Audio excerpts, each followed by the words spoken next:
So now that that's done, we can go ahead and go into the draft class for 2021. So we've already talked about the mock draft.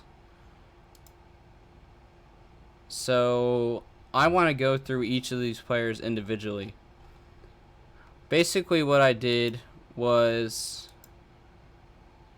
last episode I talked about the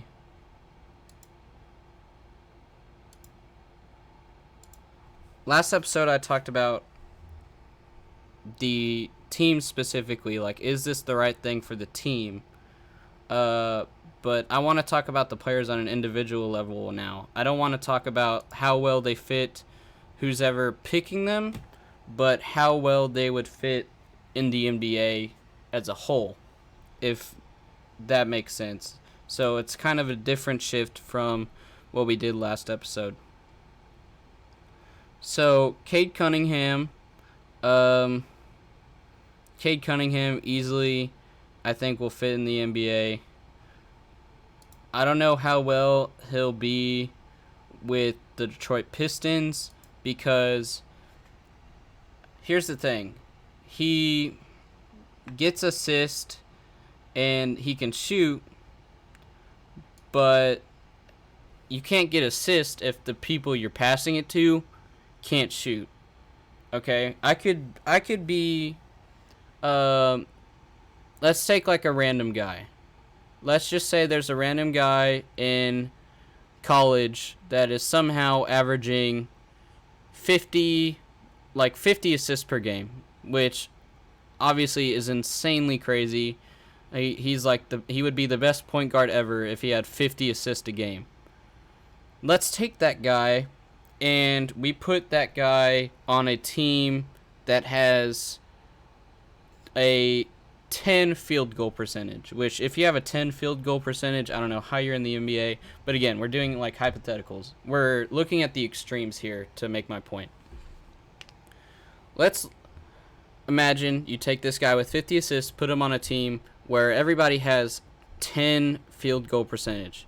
That 50 assists per game is going to go to like 0.4 assists per game, because anytime you pass it, these guys that you're passing it to aren't going to make it.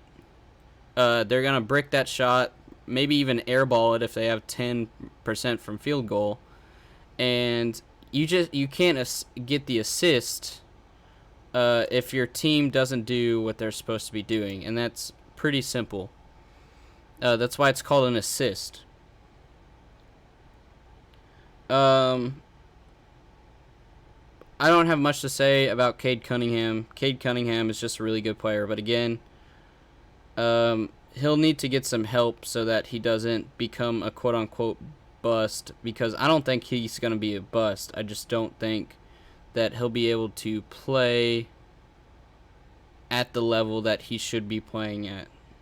Or, like, I don't think he'll be able to use his full potential, I guess is what I'm trying to say. Jalen Green and Evan Mobley, both of them, I think they're very dominant in the paint. And I've already talked about dominating the paint several times now. I think that he just does what he's supposed to do, and there isn't much to say. Trying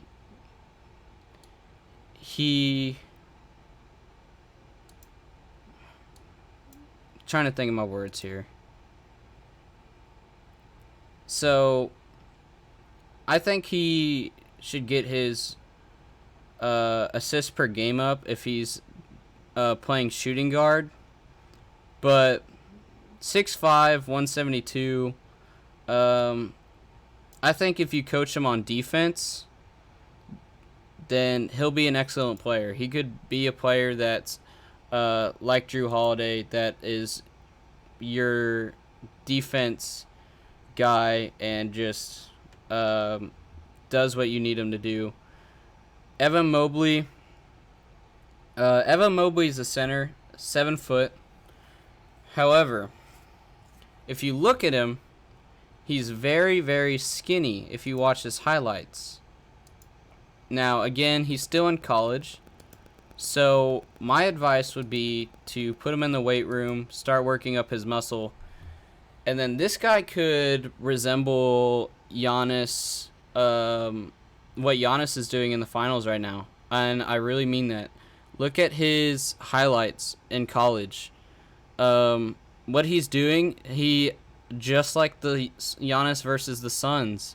Evan Mobley has 3 people on him in the paint and still manages to dunk it and get the points he needs because he's 7 foot. Now, he's making these points, but again, he's very skinny, and he's doing this in college. Whenever he's drafted into the NBA, I don't think what he's doing now is going to transition well because he doesn't have that weight. I don't think he'll be able to dunk or go through the paint as efficiently in the NBA because you have stronger, more physical players in the NBA versus college. Now, if you start training him in the weight room, put on some weight, put on some muscle, I think you could turn him into the next Giannis, where he is doing exactly what he was doing in college in the NBA. And Jalen Green, as well as Evan Mobley, I honestly think that both of them could be in a dunk contest when the year they're drafted. If not, maybe their second or third year in the NBA, but I really do think that one of them or both of them could be in the dunk contest. So Scotty Barnes, so even though he only was only on the starting 5, he only started in 7 games, but he still had the most assists out of his team. And he had more assists than Cade Cunningham and Jalen Suggs. And he has really great defense. So putting him on the Toronto Raptors, I think is going to be a really good move. Because he'll be playing with Kyle Lowry and Fred VanVleet. So he can keep those assist numbers and do what he has to do. Jonathan Kuminga, he's very young, so he'll have a lot of years in the NBA. He originally was a number 1 pick, if I'm remembering correctly, but his points per game and his shooting percentage started to go down, so that moved him down a little bit on the draft roster. And Jalen Suggs is a point guard. I don't think the Oklahoma City need another point guard. They have SGA, but you do you, Oklahoma City. So in the mock draft again, the Spurs show that they're going to try and draft a shooting guard. And again, I think that's really dumb. I've already went on the rant last episode. I don't think that I really don't think that we need another guard. We have so many guards already. We need big men. But if we look at this draft class, let's compare the draft class to 2003, 2009, 2012, 2013, or 2019. As you go through this draft class of 2021, I saw an article that said this is the best draft class since 2003. I don't think that it's the best draft class since 2003 because, again, we have 2009, 2012, 2013, and 2019. But I think it's on the level with those draft classes because if you just scroll through the mock draft, Cade Cunningham, Jalen Green, Evan Mobley, Scotty Barnes, Jonathan Kuminga, Jalen Suggs. Like, you just keep scrolling through. Davian Mitchell, Miles McBride, Moses Moody. Any single one of these players could be an all-star. And that rivals the draft classes I just listed. So let's go to the draft classes that I just listed, and I can go ahead and talk about exactly. I can go into further detail about what I'm talking about. So let me pull up the draft classes real quick. So 2003, you have LeBron James, Carmelo Anthony, Chris Bosh, Dwayne Wade,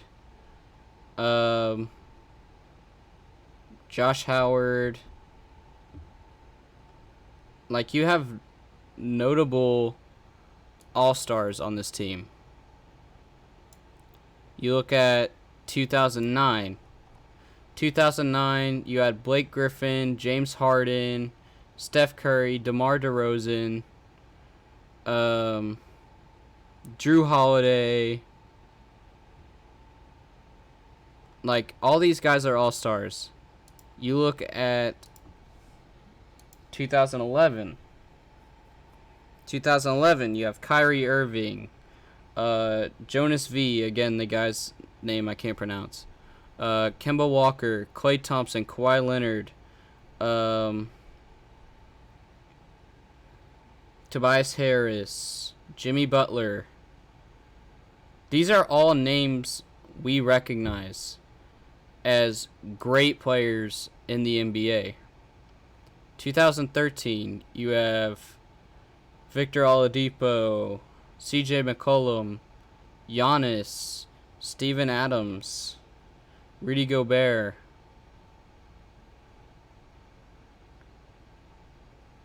We go to 2019, the last one I listed. You have Zion, Ja Morant, RJ Barrett.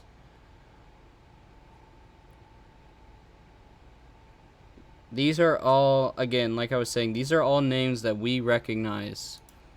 And these are all players that we know because they're amazing players. Now let's go to the mock draft. I think this draft class will be the exact same, where every single player in this draft, we know who they are. Cade Cunningham, we're going to know who he is. Jalen Green, we're going to know who he is. Evan Mobley, he's going to make sure we know who he is. Scotty Barnes, Jonathan Kuminga, again, we are going to know these people's names. Like, these are the people that are going to be in the All-Star game in like 4 or 5 years' time.